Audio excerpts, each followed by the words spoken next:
Hi all, welcome back to my channel and this is Deepika.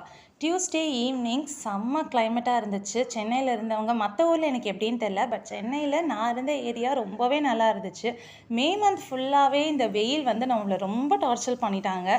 But ஆனால் இப்போ ரீசெண்டாக ஒரு 4-5 டேஸாக பார்த்தீங்கன்னா கிளைமேட் வந்து ரொம்ப ப்ளசண்ட்டாக இருக்குது. வீட்டுக்கு போனோடனே என்னோடய ரூம்மேட் வந்து சூப்பராக ஒரு க்ரீன் டீ போட்டு கொடுத்துருந்தாங்க. எனக்கு பர்சனலி க்ரீன் டீ பிடிக்காது, பட் ஆனால் அன்றைக்கி அந்த கிளைமேட்டுக்கு ரொம்ப நல்லா இருந்தது. என்னடா இவன் இந்த பாக்ஸை பார்த்து சம்மந்தமே இல்லாமல் சிரிக்கிறான்னு நினைக்காதீங்க. இந்த பாக்ஸ்க்கு பின்னாடி ஒரு ஹிஸ்ட்ரி இருக்குது. அந்த வரலாறு என்ன, அது யார் கொடுத்தா அப்படின்றத நான் அப்கமிங் விளாக்ஸில் கண்டிப்பாக ஷேர் பண்ணுறேன்.